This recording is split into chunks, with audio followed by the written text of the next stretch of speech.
Hi seniors and senior families, this is Mr. Ream. Thank you for hopping on. Today we're going to be talking about the path to a successful senior year. And I do want to preface that this is going to be a longer webinar. Feel free to pause, stop, come back to it, revisit anything that you need to revisit. But we are going to be in for the long haul. The senior year is a very busy one, and today on this webinar we're going to be talking about specifically the application process to four-year colleges. And this is going to be a unique year already, and we'll walk through a few of those considerations as we look at the senior year. But as we go through this presentation, I'll be highlighting a few key pieces to pay close attention to, and we'll break it down for you as best we can. A key note that there are always going to be changes that come up during the school year with regards to college admissions.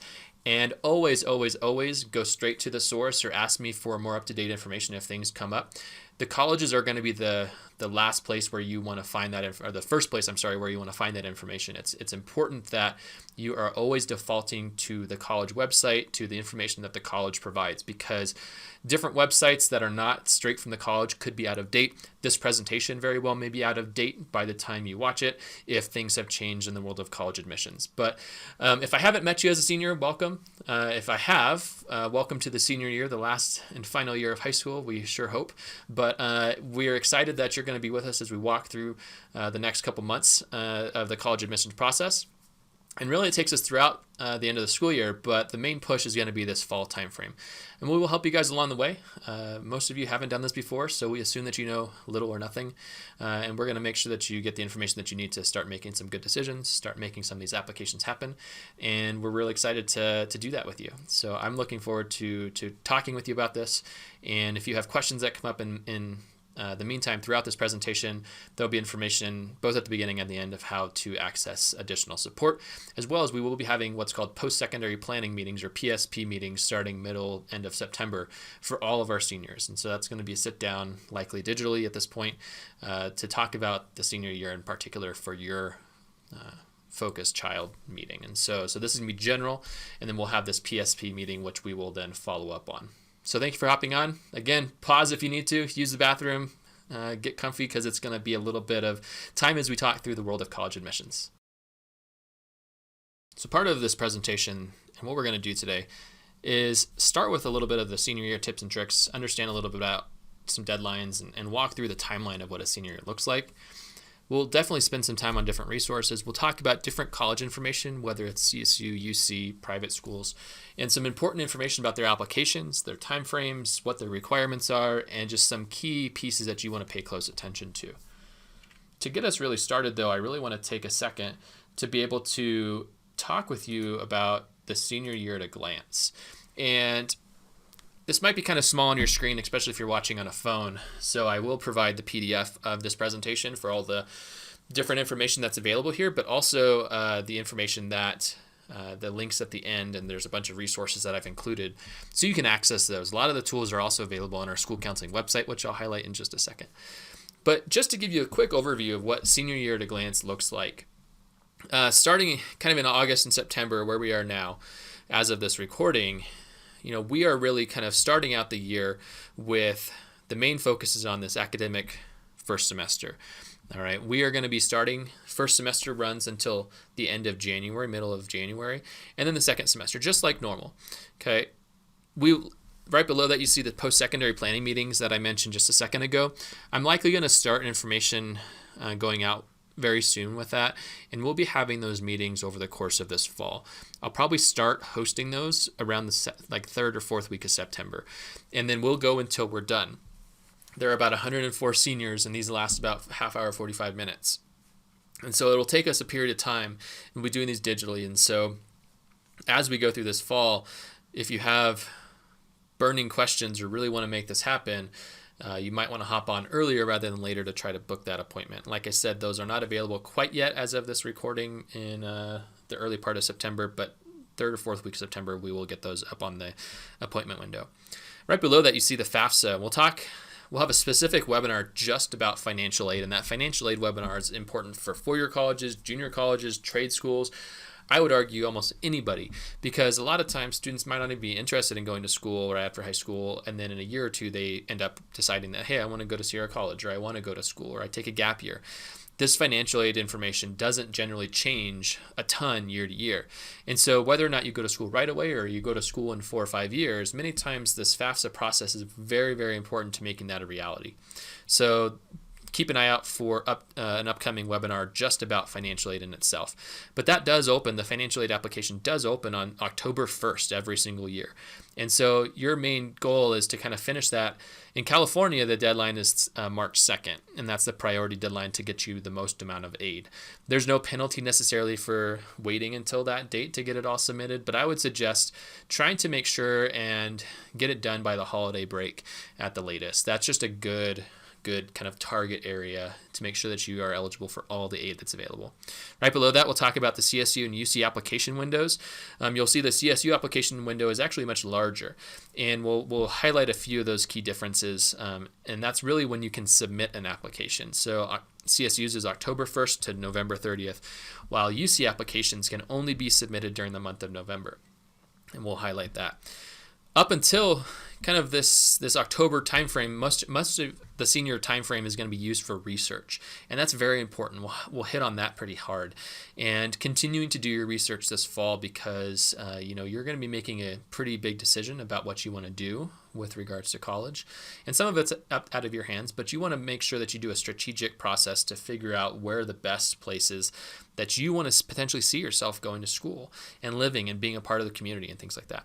So the act due is kind of that middle time frame from about November to December.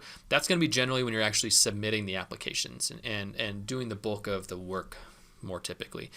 And then the follow through is after that. So that's usually January through end of April, early May, and even into June and July with following up with things like transcripts and sending in test scores. And then right below that, you'll see the junior college enrollment window. And so that's going to be something that students, if you're looking at junior college, we will have an additional junior college information night coming up. But ultimately, that usually happens a little bit later. And it's a little bit less involved of a process, but there are still some kind of pitfalls and things that people get stuck in. So if you're looking at a junior college, and many times students that are looking at a 4-year plan, it is highly advised to potentially have a junior college as an option in that list and do your research accordingly with that, because many times, especially in a year like this and an upcoming couple years, there's not a lot of unknowns and things might change, financial circumstances might change, admissions results might not come back exactly as we hoped. There's a lot of uncontrollable variables, and so it's not a backup plan, it's an alternative plan, and for students it might be the first plan too. So that's something that we will cover on a different day. So when we talk about senior year, one of the important things that I always like to spend a little bit of time to cover is something that hits almost every senior.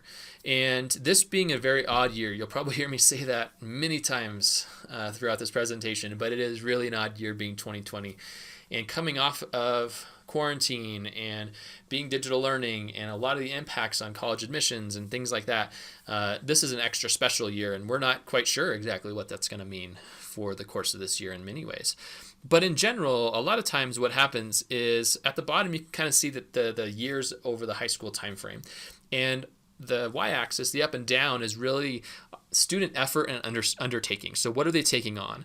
All right. And so in 9th grade, they come in, most students take on a pretty standard set of classes. We kind of have it built that way. In 10th grade, they kind of ramp that up a little bit. All right. So maybe they take an AP class, maybe they continue in a optional Spanish class and things like that. So many times they're going to have a natural progression up. The next step is kind of into junior year. A lot of students really ramp it up, especially if you're a competitive type of student where you're pretty heavy in academics. There's a tendency to really jump in that junior year. So instead of taking 1 AP, maybe you're taking 3 or 4, and that's a large commitment. And so we've made it through that being seniors, but here's kind of the downside. So this is the start of senior year. Is generally senior years don't have to necessarily take quite as many courses. Many times students might take only 4 or 5 courses, and that's not necessarily bad. I think it's important to consider what those classes are, what your goals are, but ultimately this is the ultimate thing that I want to talk about. Okay, this is something called senioritis. This is the spring. And so what happens is students hit this spring time frame. And again, like I said before, we're not sure what the spring is going to look like. Are people going to be at the beach? Are people going to be outside? Is things going to be more back to normal? A lot of questions. But ultimately, this is something that students all suffer. All right. You'll see laziness, maybe more so than maybe you already do. Apathy, it's generally the lack of interest in anything and kind of thinking that they're already on the way out. And this is a very dangerous symptom and a dangerous disease, because a lot of times students who've worked very, very hard for the course of their 11 and a half years of school sometimes can get this senioritis disease and really take a plummeting pitfall and have it impact all that hard work. I will not say it's scary enough where students necessarily have their lives ruined by it, but it's happened. But ultimately, it can change ultimate outcomes. And so if a student is an A student and they hit senioritis and they end up getting, a couple C's, maybe a D in their last semester, even though they've been a really strong student, it can ultimately change outcomes for things like four-year colleges. They, when they offer admissions, so a student gets into a school many times, like in the early spring, which kind of exacerbates some of this because they think they're set. They just have to see through high school. If they are not following through with what they set out to do and what the college expects, every admissions is called conditional, meaning they have to meet the conditions of their admissions, which essentially is keep your grades where they are or better, and see through the classes that you started and told us you're taking. Those are the things that they're looking for. And so if they come back with something significantly different, the college can and has and does rescind admissions. And so I don't want you to be overstressed about it, but I think it is important as a parent and as a student to be vigilant about senioritis and really make sure that, yeah, it's going to happen, but you want to make it a mild case if you get it, okay? So we're going to make a couple assumptions starting today about what we're going to be looking at and what we're going to be doing, because like I said, there's not a lot of predictable features of this school year. In a normal year, I could tell you a few key things that you want to pay attention to, but over the course of it, just even the last 2 months, a lot of things have been updated, changed, and a lot of things probably still will be. So, I think that at some point we will regain some sort of level of normality. I don't know that that's going to necessarily be fully normal this year, and I'm sorry, seniors, if that's the case. I think it will probably be at some point more of a normal-like situation before the end of the year, but again, we can't predict what's going to happen. We're already seeing some of the lasting reverberations from COVID-19. We're also expecting that to have some carryover throughout this year and into the college year, potentially even following that. The other piece is that this is information that is constantly in flux. So there's a lot of new information. Colleges are making decisions now, and they will be in the future about their own policies and procedures and expectations of students and families. But please make sure that you give yourself grace as a student and family, that this is an unknown and unprecedented year. But also please remember us too at the school, please give us a little bit of grace. We're all navigating uncharted territory this year. And, I might say something and then I go do some research and I'll have to second guess myself, or I might tell you I don't actually know the answer to that, but I'm going to try to do some research and find out for you, because I really want to make sure that you're getting the right information. And so I do appreciate if you see something that you think is important that you haven't noticed or you think might be helpful for me, please share it with me. Send it to me over email, and I'm happy to read articles and updates and that kind of stuff. And if I tell you something incorrectly, please notify me of that, because that's important for me to know, because there's a good chance I might be telling somebody else that information. I need to get the updated, most recent information available. And there's a lot of information out there. So there are a myriad of options next year, and we're going to be looking at a few of those more in depth. And so the main ones, like we talked about earlier, that we're going to be spending time working through are the four-year colleges and universities. And college and university is generally used interchangeably, and we will use it interchangeably in today's presentation. But usually colleges are going to be usually they don't offer doctoral degrees, and that's the main difference between a college and a university typically. A university will go up to a doctoral degree, where colleges usually only confer master's degrees. And so if you're curious about some of those differences, many times that's the case. It's not always the case. It used to be more kind of specific, and now it's kind of become more of a gray area, slushy definition. But we'll spend time with the UCs, the CSUs, private schools, and then also some out-of-state public school information. Down below that, though, you'll see there are a number of different options. And so At North Tahoe High School, we do spend a lot of time working with students to help them be ready for four-year college applications. And sometimes that comes across that we are pushing four-year colleges. And when we do on some level, we want to encourage students to apply where they want to. And we think it's a great option for students, many of them. But it's by no means the only option. And it might not be the best option for your particular student. And so that's going to be an individual decision and a student and family decision. However, our main goal is that every student has the option of applying, and that's where we kind of see ourselves as stepping in there. And so the junior college system, like I said, is a great option for students, whether it's a first choice or an alternative choice. Trade or vocational schools, whether they want to be an HVAC technician, a nursing assistant, a plumber, all those different trades are up and coming and really in demand. You're going to get paid a lot of money for going and getting some specialized training. The military and military service, whether that's going to be like a National Guard scenario or enlistment, going straight to a career. A lot of careers don't require any type of special education or training, or a gap year. And gap years are something that students can do, which basically allows them to take a year off. And there's some specifics that we won't spend time talking about, but maybe during our PSP meeting, if you guys have questions about the gap year, we can spend time doing. So some additional tips and tricks that will make for a great senior year is to ensure that you take advantage of your opportunities. Many times we have a lot of resources that are available, but potentially only available for a short period of time or at certain time frames. And so I understand that maybe coming, if we had an RTI or a special workshop, or had you stay for a 6-period college information session or something like that, is not always super attractive for students. I want to encourage you to take advantage of these opportunities. They really do help. And the students that do take advantage of them, I'll tell you from seeing both ends of the process, it makes it a lot easier, as well as makes your results usually much more positive. And so taking advantage of those things.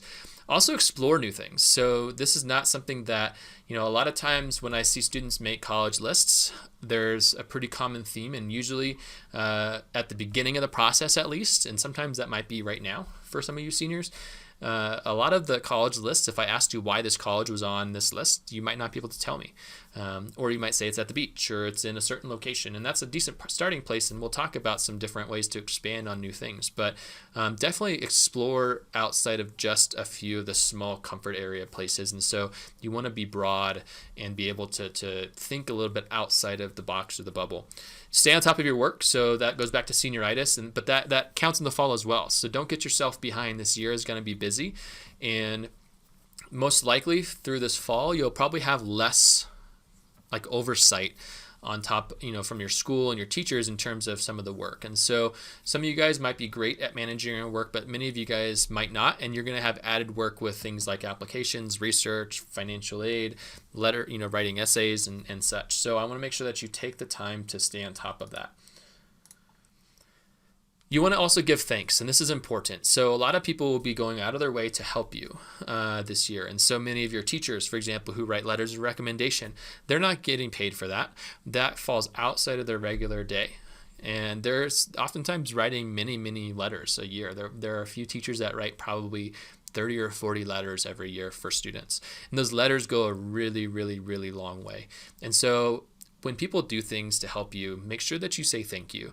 And that doesn't always mean you need to bring in a gift card or home-baked cookies, but just a word of thank you, a quick email, a card, or a note is very helpful. I can't tell you the amount of notes and cards and thank you letters, stuff like that I get to keep, and I put it in a smile file. And it really goes a long way for teachers to remember why we're doing this work. Make sure that you do apply for financial aid and the scholarships. So we'll talk about scholarships. That'll happen usually in the later part of the senior year, so don't panic right now. But financial aid, I mentioned the FAFSA, and we'll have that special workshop. That happens starting in October. And that's something that you're going to want to pay close attention to. And we will go through the ins and outs and why should I apply and who should apply and who's eligible for applying at that specific meeting. But I do want to encourage every single senior and every single senior family to apply for financial aid. You may not think that you will qualify for anything, but you can qualify for a lot of different things that might not be need-based aid. So I want to encourage you to complete that FAFSA application. And then don't wait until the end or a deadline. We'll talk about why that matters in just a few minutes.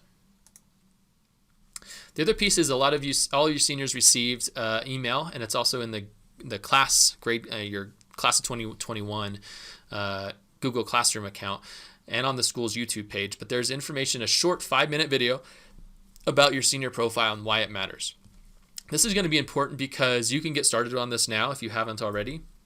It's available on our website, but ultimately this is going to be required if you're going to be asking people for letters of recommendation. We're going to ask you, do you have your senior profile? And so this is not intended to be extra work. It's intended to provide context and let us provide relevant information to the colleges through our letters of recommendation. If you have a resume already or something that shows some of these pieces of information, feel free to attach it. It's not supposed to be duplicitous work. So duplicitous work. It's supposed to be an enhancement for us. And so we do ask that you take time and answer the questions because it really is helpful. But if you have something that's already done, don't go back and make it harder on yourself. Our website is very, very up to date usually, and there's some information that's on there. For example, you can find the school profile, the link to the school profile right on the homepage.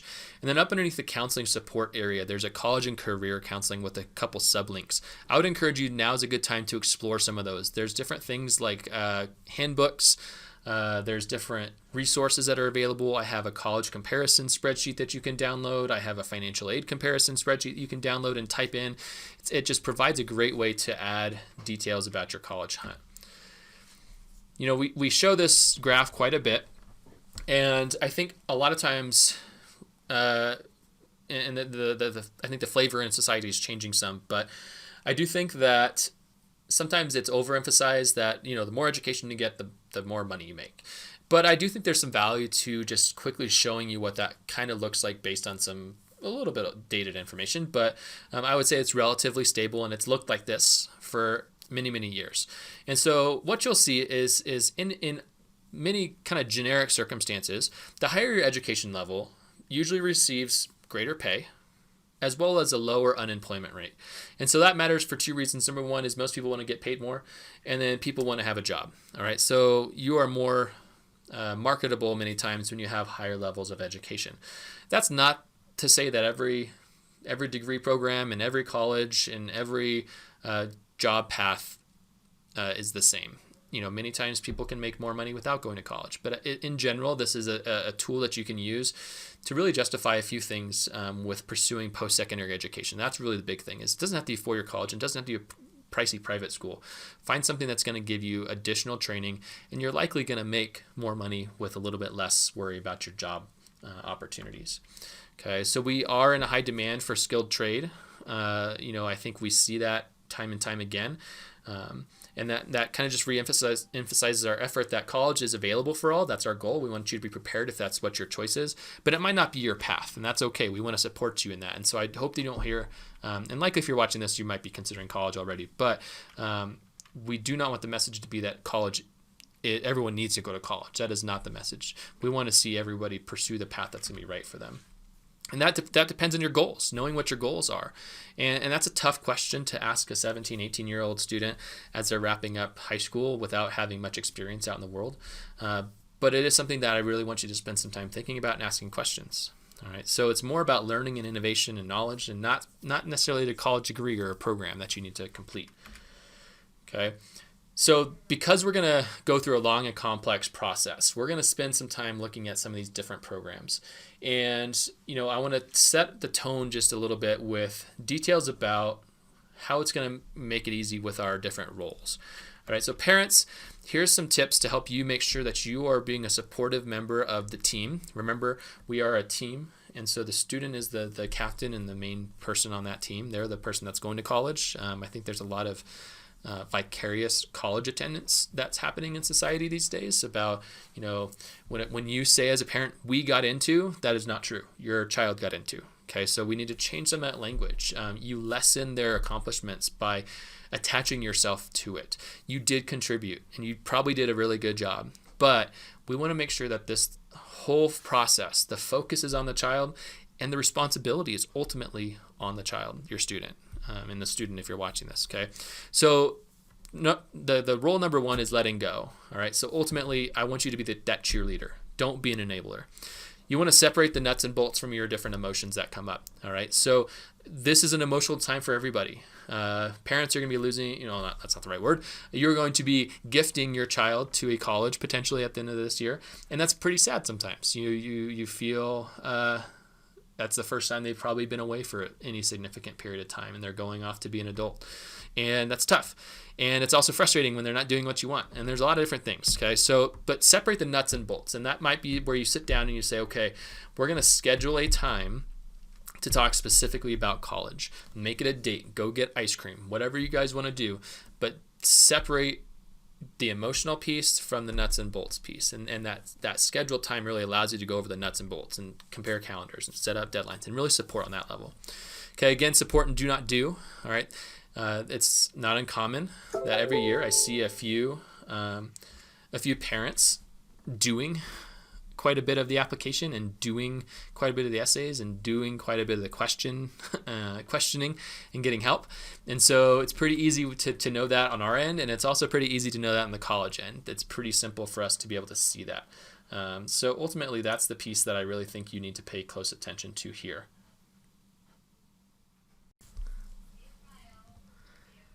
Students, one of the biggest things that you can do to help this process, both as a college applicant and a family member who's got to work with other people in this process, while you are the pilot and the captain of this, you do need to rely on your team to support you, is making sure that you consider college in light of both your vocation and your purpose.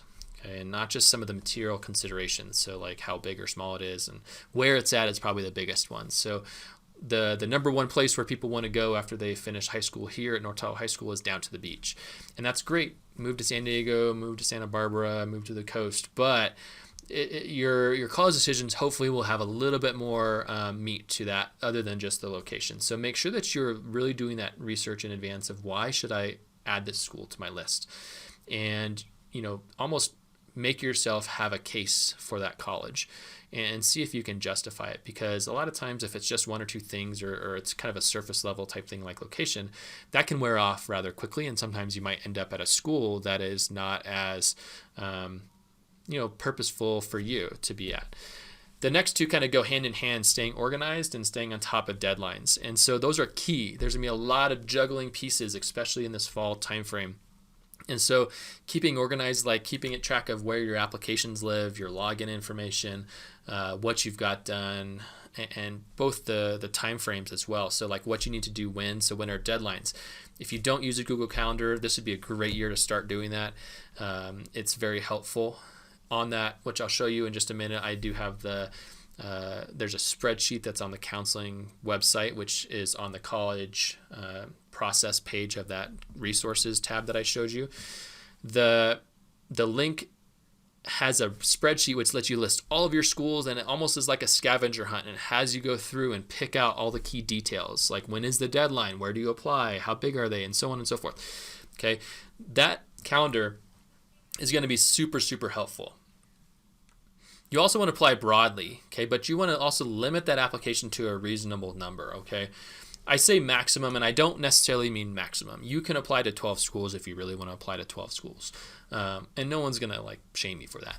The thing I want you to think about is that reasonable number, and so some things are more reasonable. If you have 5 UCs and 6 CSUs, that's 11 schools. That's not the end of the world. That's 2 applications, okay? You're going to pay for each application, but ultimately it's not a ton of extra work. The thing that I want you to avoid doing, don't apply to 50 or 60 schools. That's ridiculous, okay?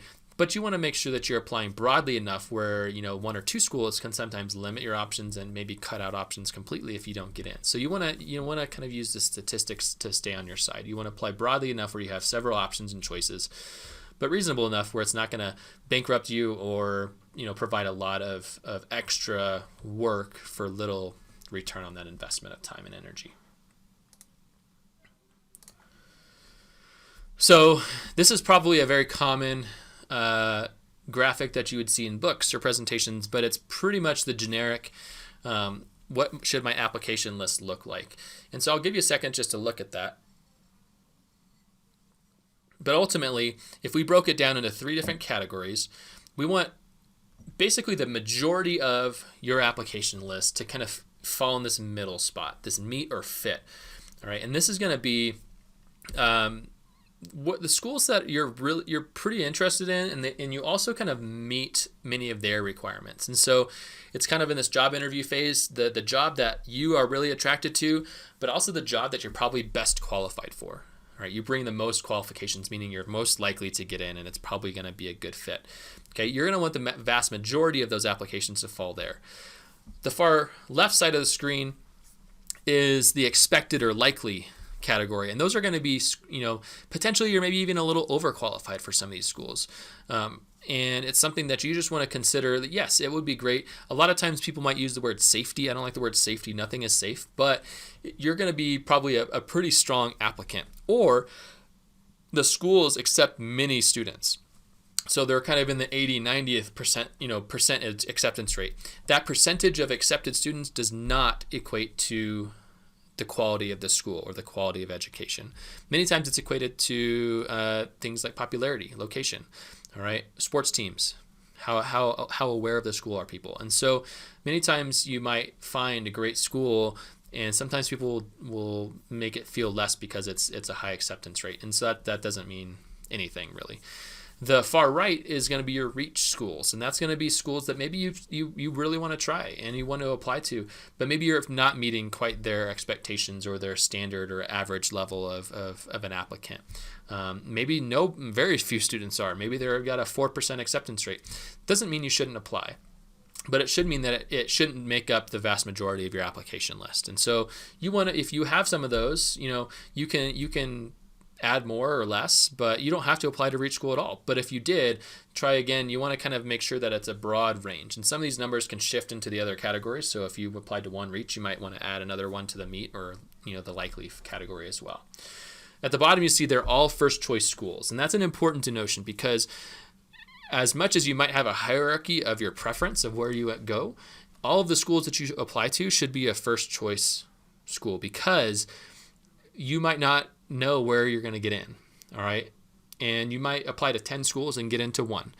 And if you added a school just because maybe a parent or a guardian or a family member or Mr. Ream or a teacher or anybody else said you should apply here and you don't really want to go there, don't apply there, all right? It's a waste of time. And ultimately, the Murphy's Law sometimes comes through, and it's something that I want you to be aware of is you might end up having to choose between going somewhere that you really didn't want to go to in the first place and not going to college. And 9 times out of 10, that doesn't happen, but it kind of just illustrates the point that you really want to make sure that all of your applications are first choice colleges, even though you're going to have this hierarchy in your head or on paper.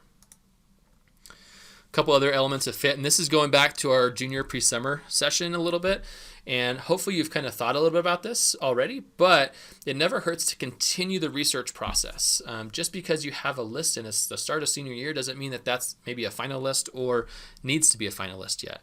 So you want to continue looking at this, and a few key things to think about. A lot of times location and size, like it says there, are the key pieces that people start with. Start with those pieces, okay? But paying attention to things like your social and environmental interests or concerns. So political climate on campus, what some of their kind of key areas of focus are as a university or a college. Do they really emphasize community service? Do they really emphasize, for example, like sustainability, and what kind of clubs and opportunities do you have on campus? And so I think in a lot of society today, we've seen a lot of things with the different political climates on different campuses and how students feel safer, unsafer, or comfortable on certain campuses or not. And so it is an important thing just to pay attention to. The news typically highlights the worst of the worst.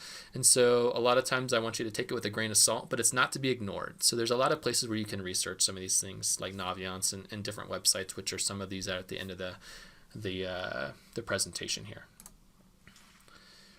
So we mentioned like a job interview, you're going to be interviewing, and if you want to learn more about this, I would suggest to go back and maybe look at, if you're still in this kind of research process, hop on YouTube, and there's a junior pre-summer session that I went through and talked more about the planning phase.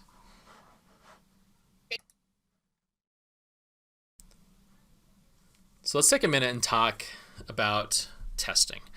And here's an example of when college admissions kind of gets turned upside down by COVID.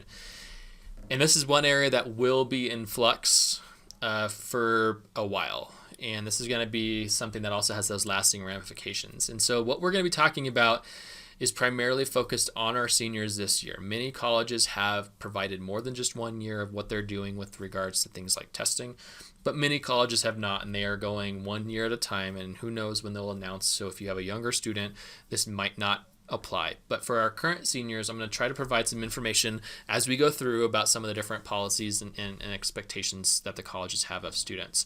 But before that, I just want to mention and kind of just highlight the difference. So there's two different terms that you'll see and hear pretty frequently about testing in the world of college admissions right now.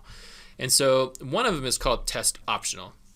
And test optional means the college will still accept a score from, say, an ACT or an SAT if a student chooses to submit it. And so they will use that as part of the evaluation if a student submits it, but they are not required to submit it. And they have a process in place to evaluate a student with or without a test score. And so this one is what I think most students kind of find themselves in a pickle with, because it's the kind of common question, well, should I take the test or shouldn't I? And that's a really tough question to answer right now for a couple different reasons. Number one is, again, you need to do this research to find out what schools are optional, what are required, what are blind. And the other piece is it safe for you to take a test? And that's a personal decision on your part. And number three is, can you take a test? And that's more of a, can I find a seat at a test center that's safe and open for me? Okay. All those different things are going to factor into whether or not you need or have to submit a test score. My own personal thoughts about this would be, many schools are test optional, and it's probably not worth it for your safety and the safety of others to go and sit through an SAT or ACT. Why more schools are not test optional or test blind. And test blind, what that means is they will not even accept an SAT score. And so test blind campuses are more of what I would call equitable in terms of that, because they are not expecting tests from some students and not others. So an example of test blind institutions would be our CSU system. So for this coming year, and they're one of the schools that have only announced what they're doing for this coming application cycle, the 2021, fall of 2021 applicants, which would be our current seniors. They're test blind, meaning you cannot even submit an SAT or ACT score, even if you wanted to. All right, for admissions purposes. So they're test blind, and that's what many schools are transitioning to, but not all. For example, the UC system is what's called test optional. However, they are in litigation right now because of the inequitability that test optional tends to bring, because usually testing is usually associated with like economic disadvantages and things like that, generally have a harder time accessing and many sometimes doing as well, because they don't have the same level of support potentially for that test prep component or attend a school that maybe emphasizes that. So that's something that you just need to know as we walk through some of these colleges. And as you do your research, the difference between test optional and test blind, where test optional is you can submit a test score if you have one and would like to. You can take a test if you wanted to and not submit a score. And then test blind, which they will not even accept a test score even if you wanted to submit it. So we highlighted a couple of these. Again, we're going to be focusing on the four-year colleges. And so when we're looking at the different types of applications available to fill out, we're going to be spending time covering the first one, which is the common application. When I say common app, that's a big C, big A, the common app, commonapp.org. Okay, so that is a formal institution, where other schools, for example, like the CSU application and CSU apply, those are also quote unquote common app systems, little c, little a, meaning you will apply to all. If you're going to apply to 3 CSUs, you're going to fill out one application to do so and then submit it 3 times to 3 different schools. Okay, so that's a common app, but not the common app. So that's a bit important difference there. There are school-specific applications, so some schools will provide you a myriad of options that you can choose, whether to submit a common application, a school-specific application. There's another one called the universal application. There's another one called the coalition application. So there's a number of different options that different schools may provide you. Usually they'll provide two, maybe. A lot of times schools might provide the Common App and maybe a school-specific application. If you're going to be applying to more than one school that's filling out the Common Application, I'd suggest using that. It usually saves a lot of time and energy. But if you're just doing one school, that's a private school, for example, that would be on the Common App. See if they have a school-specific app, because sometimes it's easier and more straightforward. The other ones we're not really going to spend time covering as they're less common and seem to be less and less common. We'll talk about different application types in a second, which are different than priority and fast applications. But that's kind of the different tools that you'll see out there in the world of college admissions. So 4 key tips when you're filling out any application that's going to go to a college, and really this could probably apply to a job, a scholarship, anything else. But really the 4 key ones are going to be review. This is going to be your one shot. You're not going to have any second chances. And if there's a spelling error, if you put a number in your name, that's going to be the information that's sent to the college. And they do notice some of those things. All right, so please be sure to ask people to review your application, your essays, before you submit them. All right. Before you do much of the review process, though, with any essays, and I'm happy to review essays. Many times I would encourage you to have them reviewed by, say, an English teacher or someone really good at grammar and such. And then I'm happy to review any essays, and I'm going to not necessarily be checking your spelling and grammar and such. I'm going to be checking more about the context and pretend like I'm sitting in the desk of an admissions officer, not knowing much about our school, not knowing much about you or different things that you're involved in, and I'm going to ask some questions about that. Please make sure that you have a rough draft before letting anybody else see it, and that includes parents. Not that parents can't be helpful, but many times, again, they like to live vicariously through you, the student, and the voice that really needs to be coming through on your writing is yours, students. And so create that rough draft first before you give it into anybody else's hands, because if it's not that rough draft, many times they're going to be trying to change it pretty frequently. We talked about deadlines and using a calendar. They really do matter. At North Tahoe High School, our deadlines are relatively soft most of the time. You know, we usually set them a little bit early, if you didn't know that, in many circumstances, because we know there are going to be circumstances that students miss the deadline. And so we plan ahead for that. Colleges do not do that. Okay. If they say 11:59 p.m., you better be asking, is that West Coast time or East Coast time? Because sometimes that's happened where their server's located on the East Coast and it's shut and they didn't make any exceptions. Okay.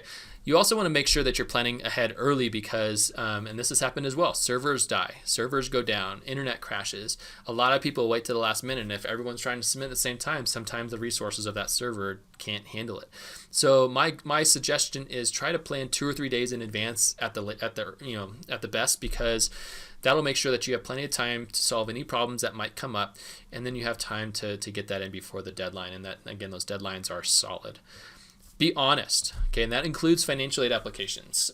Don't go through and exaggerate your accomplishments or what you have to offer a school, okay? If you're a BC student, be the best BC student there is. Don't try to really boost that area. You just want to come across as a real, authentic person. It's okay to recognize that you had struggles. Most people do. All right, so you want to make sure that you're being factual on this, because they typically don't check these things, but they could. I've gotten calls from admissions officers asking about certain information that showed up on a college application, and most of the time it's been accurate, but they do call and check these things. Then lastly, pay attention. Check your email. Many times the way that colleges will communicate with you, the student, is through the email that you enter in the application system. All right, most of it is digital. They also will give you access to a student portal that you'll need to be checking regularly. All right, that is information that is your responsibility. Nobody else is going to get that information. Your parents are not, I will not, and so it's your responsibility to make sure that you're keeping up with it.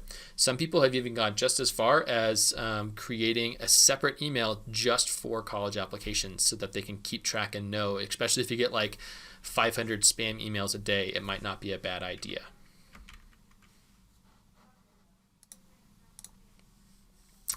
All right, let's talk UCs.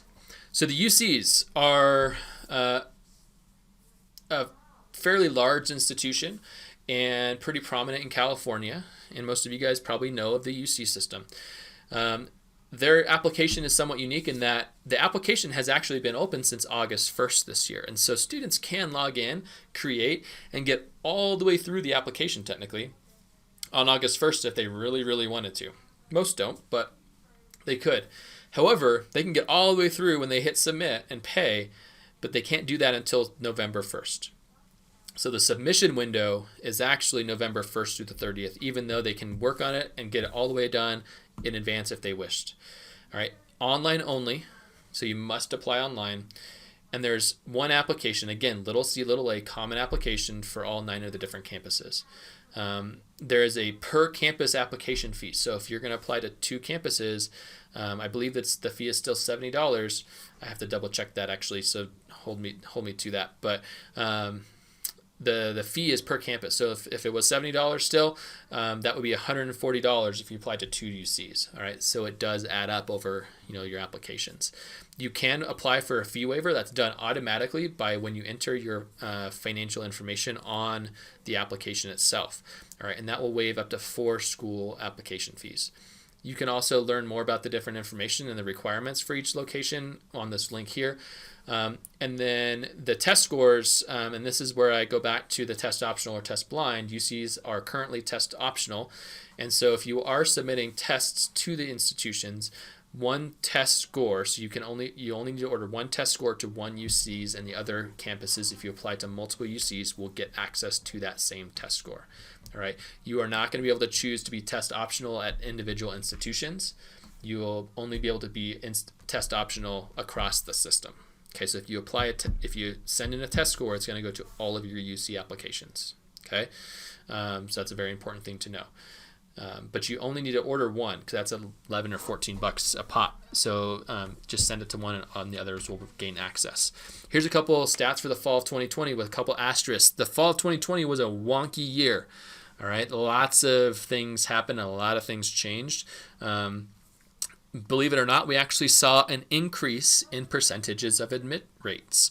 And my hypothesis is many students for the fall were not wanting to pay UC costs for a digital education.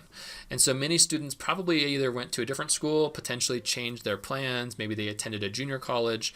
And so we actually saw an increase in the number of students being admitted across the board.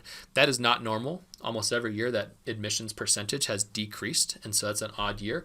That may or may not continue this year, but you can kind of see on this screen a little bit of the number of applications and the number of students admitted. And so you'll see kind of a breakdown. I think the lowest one is with UCLA, about 14%. And you just have to take that into account. Again, the higher percentage of admit rate, the more likely you are to get in. And so if you're really wanting to go to UC, apply to Merced. They are actually a great campus, and the vast majority of their students that apply get in. All right. But you can take a look and just see kind of what that looks like across the UC campuses to kind of compare, the numbers and just the job that the admissions officers have to kind of tackle. So always, again, go back to the UC website for more information. I mentioned that they're in litigation about being test optional. My guess is that probably will not change this year. They're supposed to have a hearing on the 29th of September, but my guess is that'll probably be in the courts for quite a while. So I would not expect much change there. No letters of recommendation are required or accepted for the UCs. Berkeley and maybe one other school has piloted letters at some point, and I don't think they're planning on doing that this year, but unless specifically asked by a school, do not send any letters of recommendation in. Student letter eligibility is based on your A through G coursework. All right, the GPA, and that's important to be calculated as by the UC, and that's the same with the CSUs. They recalculate, so it's going to be slightly different than what you see on your North Tahoe High School transcript. The SAT tests, okay, if you are going to be submitting them, and an important note is that the writing is no longer required, so they're not going to be asking you for the writing section of either of the SAT or ACT. So if you're just applying to CSUs and UCs, don't worry about sitting for the writing component anymore, where that's been a recent change. And just know that they're test optional right now. So if you are not a strong test taker or can't see yourself taking a test or it's unsafe, don't do it. Just make sure that you spend the time on the rest of your application and make yourself as competitive as possible. Subject tests are also something that are up in the air, and you should do some more research based on your particular major and school. Information is on the website about those, so you might want to just do a little diving in there. Usually they are for some of the more impacted majors, engineering and such. And then the other factors that they consider are leadership, the co-curricular activities, community service, and then lastly, the personal insight question. The link underneath there actually has the details for that test requirements and some details for the testing. But the personal insight questions are a big one, and that's going to be the only writing component that the UCs are going to ask you to do. And we'll cover those in just a second. Here's a quick look at the comprehensive review, and that's what they call the review process at the UC system. And so it kind of does go down somewhat in hierarchy from kind of most important to least important. Usually the most important is over on the left and the top, and then kind of the bottom right geographic location tends to be the, maybe a delineation between two students who looked exactly the same on paper.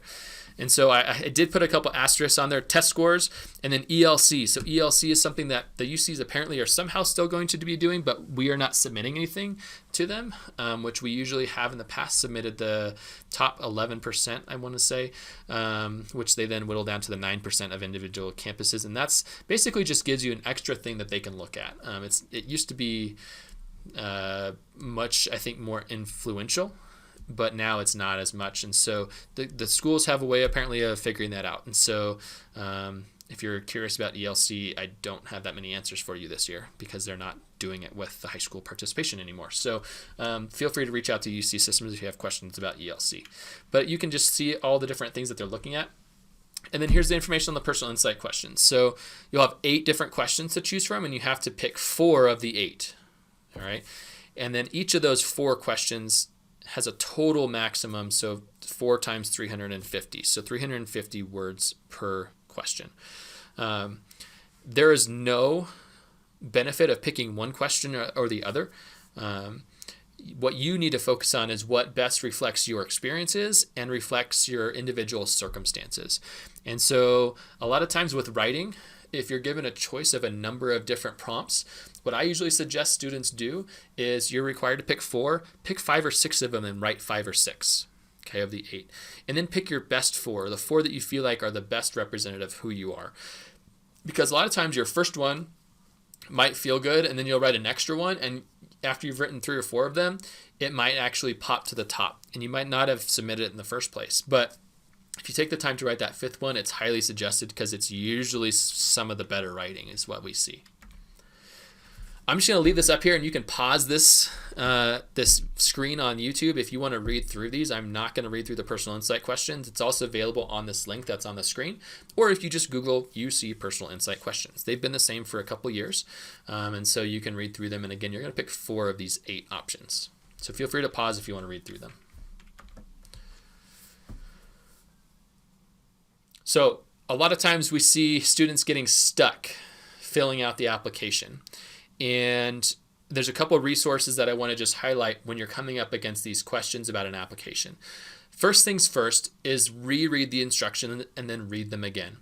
All right. Most likely, if you have this question, hundreds and thousands of other students have probably had the same question. And most likely they have written a frequently asked questions section about your question. All right. So as much as you might not like to have to do that because that's more work on your part, please do not just immediately email me or immediately email your parents or immediately email the college or a teacher asking a question that you have not searched for an answer for. Okay.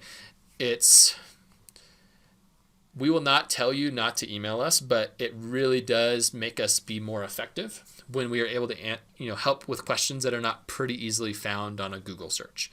And so it also just shows your level of responsibility.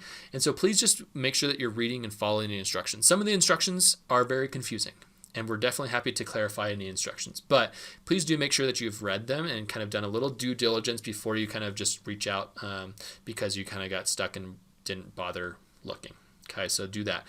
Most colleges will also have a help or a frequently asked questions section. A lot of schools also have like a chat feature now where you can actually chat and someone will help you directly. You can always call the admissions department at the college, and many times that's sometimes we have to do together. Sometimes I don't know the answer, and so we'll call them, or I'll have you call them maybe with me or on your own, and then get back to me. And then you can always make an appointment with me to go over your application. And I, like I said earlier, definitely suggest you doing that no matter what. The link below that you see on the screen actually takes you to a checklist of items about applying as a first-time freshman at the UC system. And that's a great read to get an overview of what's going to be expected of you on the application itself. A couple common questions that we run into about the UC application. We do not report class rank. All right, so there, when it asks you for a class rank, you either leave it blank or put do not report. The CSUs and UCs do not want non-A through G courses on your course history or in your GPA calculation. And that's a confusing one that many students do fall into. I'll see a lot of pathways or PE on your course lists. They do not want that. The UC system makes it a little bit harder to add those because on your list of what courses you took, it only gives you our A through G approved courses unless you write the course into the extra courses box. And that does not mean that you should write in all these classes. The only things that on the extra box that you should write in are things that might be applicable to maybe your interest or major or show a particular thing about you. Okay, so don't just fill them in because they're there. But if you're going to be nutrition, maybe you did culinary 1 and culinary 2. Go ahead and fill in that class. Culinary will be under the A through G categories, but potentially like strength development if you talked about nutrition or things like that. So there's a few listings there that you might look at that are not A through G approved courses. There might be a handful of others smattered throughout, but just be careful that you don't add those because it can throw off your GPA calculations. So let's move on to the CSU system. And a lot of the information about the UC system is somewhat similar, believe it or not, to the CSU system. All right, so one of the big differences is going to be the application timeframe. So contrary to the UC system, the CSU system application is not actually open yet. So you cannot start your CSU application until October 1st. However, once October 1st hits, you have the 2-month window between October 1st and November 30th to actually start, complete, and submit your applications. All right, so you can submit it as soon as you're ready to. It is only online, so all the applications are only available online through the CSU Mentor, and actually it's called the CSU Apply now. They changed it again, website. You can apply to all 23 campuses. Okay, so again, a little C, little a common app. And you're going to, again, pay a per campus application fee with a similar fee waiver process. It's embedded in here. There's no extra fee waiver that you don't need a fee waiver to bring to them. So you don't need to ask anybody for a fee waiver. It's part of the automatic process when you enter your financial information on the application itself. Many of the campuses and programs are impacted, and what impacted means is there's more students than they have space for. And so that's going to mean that they're going to have a higher level expectation. And so if you're interested, you can look at the impaction on their websites and just learn which schools might be harder to get into, even though they don't spell it out a whole lot more specifically than that. They just say that they're impacted or program impacted or both. So again, just like with the UCs, there is no personal statement. No letters of recommendation. And there's also no essay or personal statement or personal insight questions with the CSU system. So there's no writing involved at all. The CSU application is relatively simple. It's actually more about completing the things accurately than like kind of essentially putting yourself out there. Your eligibility for the CSU system is based on this year. It used to be heavily based on the testing, but this year it's going to be based on your grades in A through G courses and your CSU calculated GPA, which again is different, usually by a small amount, than your 10 through 12 academic GPA. That's on your North Tahoe High School transcript. For the 2021 application year only, so for the fall, winter, and spring applications of 2021, which most of the time people are applying for fall, they're not accepting any SAT or ACT, so they are test blind. Okay, which is a big deal for the CSUs in my mind. That's I don't know how exactly they're going to whittle that down, because the test scores used to be a very large component of the application process. Okay, so essentially they're going to be putting more emphasis on your courses and the GPA that your recalculated GPA shows. All right, the impacted campuses that I mentioned earlier will probably have a higher GPA threshold to get into some of those more difficult programs or campuses. All right, so they will not do that, and they have not provided guidance in terms of what they're going to be doing after that. So I'm not quite sure if they're going to be reinstituting testing or not, but we'll find out if you have younger children for the future. A couple just breakdowns. I don't have, with 23 campuses, I didn't put together a table of this, but essentially kind of broke it down to the following. So the most competitive schools in the CSUs are generally the Cal Poly. That's usually Cal Poly San Luis Obispo, Long Beach, CSU Long Beach, San Diego State, both usually with about a 30-31% admissions rate. And then the least competitive schools would be Sonoma State, Humboldt, Stanislaus, Chico, Sacramento State, San Bernardino, usually with about 3 out of 4 students getting in there. So those are going to be your more likely options, where Cal Poly and those others are going to be a little bit more rigorous to get into. Again, we're not looking about providing that wow factor necessarily when we're filling out the CSU Apply application. What we're really doing is making sure that you're submitting accurate information. Okay, so do not try to remember your courses and your grades. Use a copy of your transcript, which you can access on Aries. When filling out your academic information on these applications, it needs to be exactly the same. All right, and we'll go through more of this information with individual students about the application process. You literally will type in what it looks like on your transcript, and the name of the course that you took should appear in that year. Okay, so we'll work more closely with you guys individually on a student basis. So let's stop and talk about private colleges now.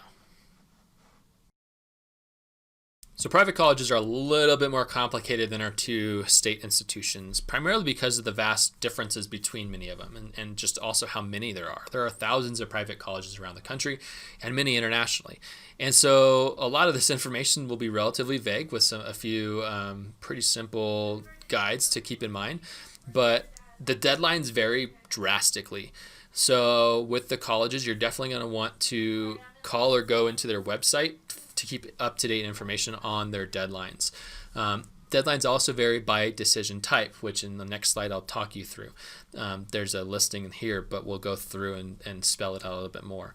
Most private colleges are going to need, especially if you're applying through the Common App itself, are going to need letters of recommendation. And usually that's going to be from me, the counselor, as well as 2 teachers is what we see most typically. The secondary school report is a report that we send that also includes my recommendation letter, a transcript, and some details about our school and the student. A mid-year report is something that we send out after our first semester grades come out. So students are like, are they going to know what my first semester grades are? And then for these schools, yes. And for other schools, they do as well, but usually not until the end of the school year, which is typically worse. So we'll send a mid-year report, which usually just has updated grades come out in the January, February timeframe. With things like letters of recommendation, please make sure that you watch that video that I mentioned. It's on our YouTube page, which was emailed out. But we need 2 weeks notice, and this goes for me and teachers. 2 weeks notice to complete any type of request with regards to like letters and stuff like that. Okay, so please don't email us the night before a deadline and ask us to write you a letter. Most likely we will not be able to. So I want to make sure that you know that and are able to get those things in, because we really want to write them for you, but it's kind of hard to do so if we don't have time to do it. So let's talk about the different admissions types. I'm going to leave this up here, so again, you can pause this and read through this, but I'm going to quickly try to highlight what's on here and just give you a little bit of tips. So we have 2 different quadrants. On the left side of the black bar, we have what's called non-restrictive application plans. The non-restrictive means it's not going to limit you from applying other places under the same application type. On the right side, we have something called restrictive application plans. And so what that is, that's early decision and restrictive early action. Most commonly, we see early decision or ED. Under an ED decision plan, what you're going to be doing is you're going to be only able to apply to one school early decision. And at the bottom, you'll see the commitment is binding. Early decision is for that special student who's got that school in mind, that they've done the research, they visited, they have everything lined up. And that is the school for them. They are 110% sure. the finances are there, you guys are ready to make it happen, and that's the school for you. Okay, that is the type of student who should probably apply and look at applying early decision. Primarily because if you apply early decision, number one is it does give a slight admissions benefit. They're looking for something called yield. That's who ends up showing up at the end of the day in the fall to that college. Just because they admit someone does not always mean that students arrive. And so they're trying to increase the percentage of this yield, and early decision really helps with that. It's a for sure bet. When they say, I'm going to admit someone in early decision, they know that they're going to be coming in the fall. So they are for sure a student that's going to be enrolling with them. What you're signing under that commitment is that if you submit an early decision application, what you're saying is, I will, if admitted, and usually early decision and these early application timeframes are earlier in the fall. So you're going to have like a November 1st, November 15th deadline for submitting your application. And usually you hear back in December or January for those types. But what they're saying is, if you submit this, you are my favorite 100% sure school. And if you admit me, I'm going to, number one, withdraw all other applications. Okay, so it's not like you get a choice later on. You have to withdraw all the other applications that you might have submitted. You have to place an immediate deposit. Okay, and you also potentially, if you don't show up, you run the risk of potentially legal action on behalf of the school to chase you down for tuition for the first year. Okay, so there's a pretty big deal. You should not skip over. This is not the iTunes agreement. You should not skip over the legalese. You should make sure you're understanding what you're agreeing to. It's something the student agrees to. It's something the parent signs a form. And believe it or not, I even have to sign a form saying that I explain this to you. Okay, so it's not something to be taken lightly. The restrictive early action is somewhat similar in the sense that it's binding that you can't apply anywhere else, ED, EA, or restrictive early action, but it's not binding, meaning that if you get in there, you don't have to go there. Like Stanford would be an example of restrictive early action. Not a lot of schools do that program. You mostly see early decision. Okay, so be careful with early decision. It's a great tool if you're 110% positive. But most students, I would caution against using early decision. Sometimes it's not the best plan. On the left side, we have regular decision. That's going to be usually they have a window of time to submit with a deadline, say in the early fall, and then they have a kind of a release date when they start releasing information and results in the springtime. Kind of your standard application cycle. The middle one, rolling admissions, is Montana State. It's a great example of rolling admissions.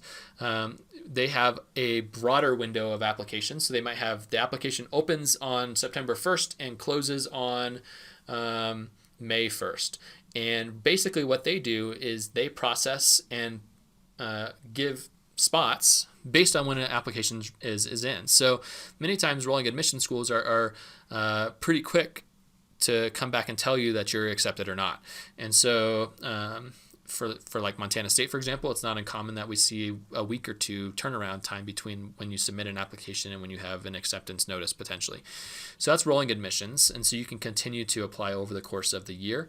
And then early action is not there's no benefit on the college end of it. So like you're not going to get in more so because you applied early action to a school.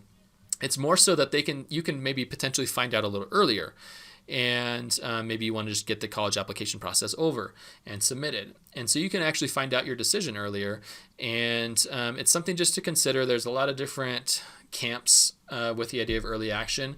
I would say my own professional opinion is if you feel like you're submitting the best application you can for an early action window, go ahead and do that. However, there's some risk involved. Number one is if things change over that window between the early action and regular decision window with your classes or whatever it might be. If you feel like you are not quite ready and you're kind of rushing to get an early action application done, maybe don't do that. The other thing would be how the school reviews, and this is going to be case by case, and you may or may not be able to find this information out, but ultimately some schools will review early action applicants and then accept or deny at that point. Some schools will allow you to roll over, meaning they will then reevaluate you with the regular decision pool to see if you maybe get a spot off of that list. Sometimes you do, sometimes you don't. However, some schools will not, and so sometimes you might find yourself more competitive maybe in a regular decision pool than an early action pool. That's a little bit more fine-tunes and in the weeds, but it's just something to think about. In our post-secondary plan meetings, we can talk through some of this more to really look at that. The left side also doesn't, they can't expect you to submit a deposit until May 1st. Where the right, like I said, if you get in an early decision, you have to place a deposit immediately and withdraw their applications. So it's kind of a big deal. Common application, big C, big A, the Common App. You're going to apply on commonapp.org. It's actually a great platform. I really like the Common App. It's a wonderful tool for students and for us at the school. It kind of combines a lot of different things into one and really makes the streamline, applying to different schools more streamlined. Okay. Some schools will have separate supplemental forms, so make sure that when you're filling out the Common App that you add the schools that you're going to be applying to, because sometimes that will populate different questions or different essays. And sometimes students that they'll fill out their Common App and not add the schools till the last minute, be like, I'm ready to apply, and then they have 3 more essays to write. So make sure you add those different schools that you're planning to apply to, so you know kind of what you're going to be expected to submit. Okay, so that's going to be on their website. There's up to 906 different schools. Okay, so almost every state, as well as a bunch of international schools that are on the Common App. And so good chance are, if you're going to apply to a couple private schools, they are probably on the Common App. And so it will probably save you time by doing it. All right, for this coming year, and it's a common theme that we see across college admissions, but more so in this year particularly, and it's kind of driving, and I kind of hope it stays like this, but the majority of private schools have gone test optional or blind, okay? But with 906 schools, there are still schools out there that are not, okay? And so ultimately, it's going to come down to you, the student, to hop on their website and do the research and determining who is test optional, who's test blind, and who needs a test, and making sure that you have the things that you need to submit those applications successfully. So if you're still looking, some questions that you might want to ask yourself, and it's not uncommon for students to still be looking. Maybe you have a start of a list, maybe you have no list. Maybe you have a pretty decent list, but maybe you're open to exploring some more. So number one is you might want to find out how much does it cost to attend, and might I qualify for financial aid? Okay, these are some good questions just to review. While cost should not be the only factor that you consider, and usually in the early part of exploration, it should not be the main one. We are getting to the point where you want to start thinking a little bit more focused on both admissions and financial aid, because it's starting to become more of a real list. And the thing that you want to do is kind of think like a wise investor. Most investors do not just put all their eggs in one basket. You want to diversify your list. And so that means both admissions-wise, like we talked about with the 3 different categories, as well as financially. Even if you do all the 3 different admissions categories, but all private schools, you're only going to get private school offers. All right. And so sometimes you want to also diversify financially and what options are. And please do not write off private schools simply because their sticker price is much higher than, say, a public institution. At public institutions, most students are only going to qualify for what's called need-based aid. And this kind of falls into more of the financial aid webinar, which we'll get to on another date. But we'll break it down more specifically and how it doesn't add up sometimes. But ultimately, merit-based and need-based aid can apply at private institutions, where you will be more likely to potentially have merit-based aid, especially if you're like a good student, a great athlete, if you play the trombone or something like that. They can offer more money than just maybe what is needed, and so that can make a difference in terms of the overall cost. And sometimes it becomes equal, sometimes it comes cheaper. And so I'll break that down in our financial aid one. But also you might want to look at what resources are available. Maybe you're a student, or you as a student have an IEP or a 504 and need some special services on campus to help you access education. Understanding what those different resources are on campus is an important kind of research activity, as well as like the activities and clubs that are available. Okay, so I'm just going to leave this up here for you to just read through real quickly. With the exception of maybe visiting the college or university, that might be kind of tough. There are a lot of virtual visits that are available. And we do have some colleges that will likely be virtually visiting us. We used to have like lunchtime visitors. They'll probably be primarily spending time in our 6-period college and career readiness class. And so you'll see posts on Naviance about upcoming visits. And if you want to join one of those and you're not in one of those classes, please just let me or Miss Barker know, and we can make sure you're invited. So this is kind of getting more towards the end of the senior year, but ultimately before you make a decision, there's a couple things that you want to make sure that you're doing, and we'll again cover some of these things in in our financial aid talk, and I see a typo. It's not January 1st, it's October 1st now. A couple years ago it was January 1st, and I think I caught this every year since and have yet changed it. But ultimately, what you're going to want to make sure you're doing is making sure that once you hit this point where in the springtime you are going to start getting financial aid offers from the schools that you're admitted to. And those are going to be important comparison tools. So you're going to have maybe a first choice from the admissions and experience side of things. And you might have a first choice or a last choice based on the finances. And those are going to be an important consideration that you guys as a family are going to have to talk about. Okay, so parents, it's a good opportunity to start talking about what are our finances looking like for college? What can we support you with? What are we going to be expecting you to contribute to? Okay, because that's an important thing. Okay, so we'll talk a little bit more about what to do with the finances in our financial aid webinar. So once we've gotten to the point where you've made a decision, okay, you want to make sure that you're taking the time to investigate all options. Unless you're applying early decision, I highly suggest waiting until all the results come back, as well as all the financial aid offers. All right, because many times that's going to be a determining factor. And sometimes we might get the first choice award back and be like, yes, this is the one for me. You go buy the sweatshirt, you place a deposit, and then you get a much better offer later on, okay? And then it's kind of a bummer because you got to trade in the sweatshirt, you lose your deposit, and sometimes that's not the best. So you want to, use the time to make a decision. The bad news is a lot of schools don't give you a ton of time. It's not uncommon for you to find out in April and need to place a May 1st deposit. All right. So there's some information on here about May 1st, and some schools are fudging this a little bit. There's some different things that happen in college admissions that no longer necessarily hold them to May 1st. But most schools, I would say that most school students will be considering are going to hold that May 1st expectation, the national candidates reply date. So you need to have followed all the instructions that's provided to you by that date to secure your spot for the fall. All right. Also review all your financial aid applications, any potential future student events. So if there's like a orientation week or things like that, highly recommended that you participate in that. It's a huge opportunity to connect with your school, fellow students, meet new people. Like I said, that's one of those things that's probably going to be slightly different this year. Okay, we're going to kind of breeze through a few of these things just because you can stop this and kind of read through a couple of these, but I want to spend a couple more minutes talking about what happens after you submit. Okay, but basically making sure that you're taking the time and talking it over, and feel free to ask me questions. I've helped students decide quite a bit about, and just really kind of think critically about what their options are.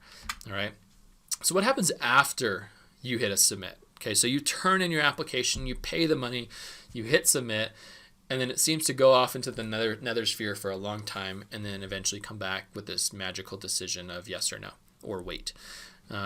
So usually the reading process tends to take a while. Sometimes the process will start immediately, more in the rolling admissions time frame. Sometimes it takes a couple weeks while they organize and get things set up.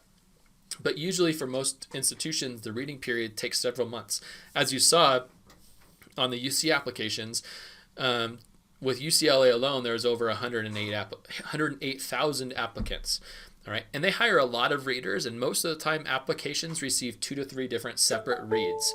And so that's an important fact just to kind of keep in mind, is that you are going to be reviewed several times by admissions officers, so it's usually not a one and done opportunity.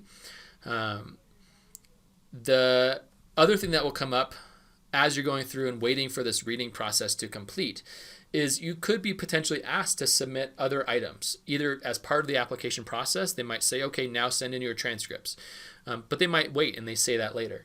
Okay, and so you're going to be in charge of, again, checking your email and checking that portal to ensure that you know what's going to be expected of you and following through. That portal also will typically stay updated, and I say updated with a little like kind of sorta. They're not the best at updating most of the time, and it sometimes causes area of concern for students and a lot of panic on your part. Just know that most of the time it's 2 to 3, maybe even 4 weeks before things get updated on your student portal. So if we sent a transcript, for example, it is not uncommon for that to not be updated for a month.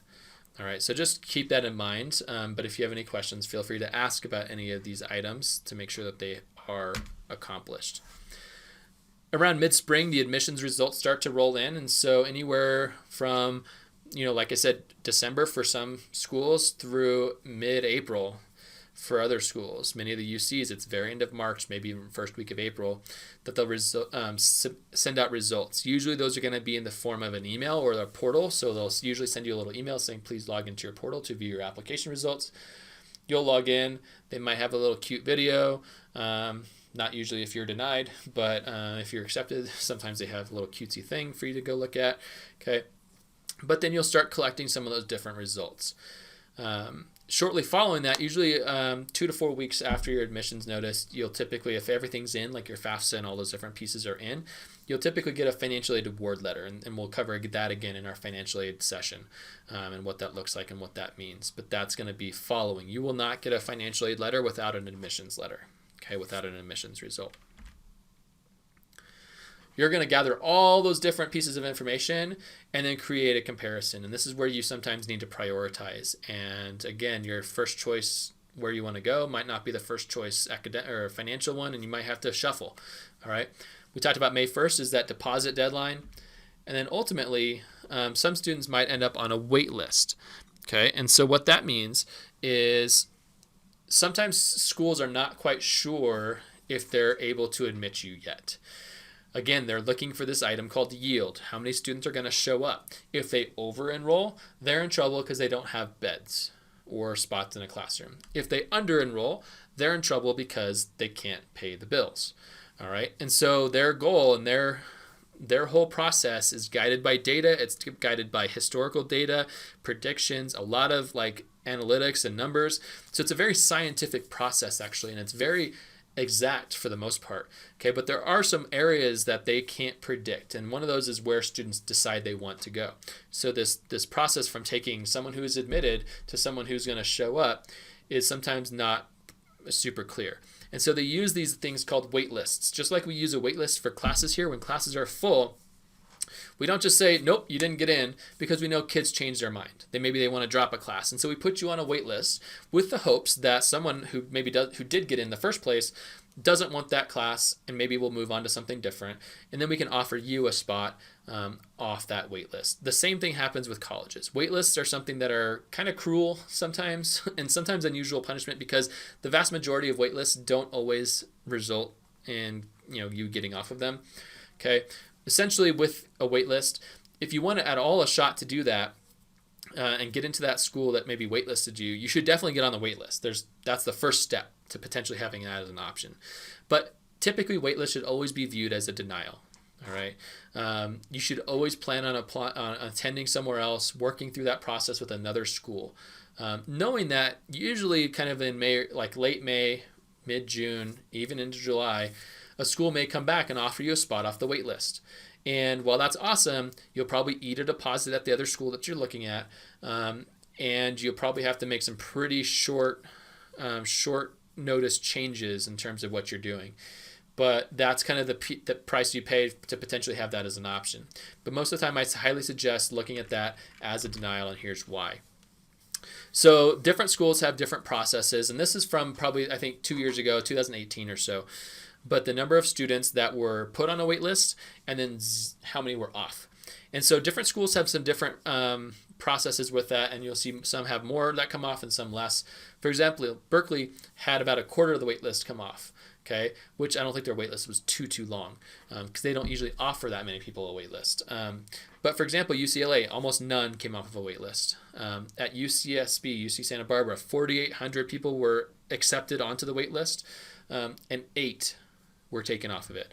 At UC Santa Cruz, 7,000 on the wait list and 200. Okay, so the likelihood of getting off of it is relatively small. Then also just remember, denials do happen, and it sucks. It's going to hurt. It never is fun to be denied somewhere. Okay, and as a student, we want you to know that we're here for you. If you need to talk about it, if you need to punch a pillow, if you just want to cry or scribble on something or yell or whatever, just let us know. Okay, it sucks. It really does. Okay, we empathize with that. But also know that denials do happen. And almost every single student, if they apply well, they're going to be denied to at least one school. All right. The goal would be, if you're also applying well, that you're typically admitted to one or more schools as well. Okay, so you might not hit, 800, 900, but if you hit 200, you're doing good. Okay, so you're aiming for a few options, and sometimes if you get accepted to all schools and you apply to 12 schools, sometimes that actually makes the process at the end of the game harder. So sometimes there's beauty in only having a few key options to choose from, but it really does hurt and suck sometimes. And so just know that that happens. Most students have that happen. And what our goal is we want to help you apply in such a way that you get into a school that you're going to be happy at, get into a school that's going to be fit for you, and get into a school that is going to be a great spot for you to learn and flourish. All right. In just a second, I'm going to wrap up. We covered quite a bit of information, and at the bottom of this slide, in the YouTube description, there will be a link to a PDF of this presentation that you can download, which has the information that you've seen on the screen, as well as some other information that I'll kind of just scroll through in a second at the very end of this to kind of just let you have a quick preview of what you're going to see. But I always want to offer and make sure that you know that you can reach out over email. Again, we're going to be setting up post-secondary planning meetings here in the next couple of weeks that will last in the next few months. There's also appointments available online, and students, you can make an appointment at any time. Okay, I'm happy to help you guys as much as possible. In a normal year, I would be offering RTI sessions and stuff. I'm going to be trying to do a little bit of the same fashion, but more of a recorded webinar type scenario with offers of coming into my office hours, which are at, at 2:30 to 3 every single day over on Google Meet. So that's a great time if you have a pop-in question, hop on. The link is shared, and you can definitely access that at any time, any day. Okay, so let me just quickly show you at the end of this what you can access through the presentation itself on the PDF, just to give you an idea. And then I want to thank you for watching. If you have other questions, feel free to write them down, set up an appointment. I'm happy to go through anything specific with you guys. But hopefully that was a starting place for helping you guys get ready to plan. And as we get more in depth and more kind of individualized with the information through our meetings and workshops, we'll make sure that the senior year is a great one. Thanks for watching.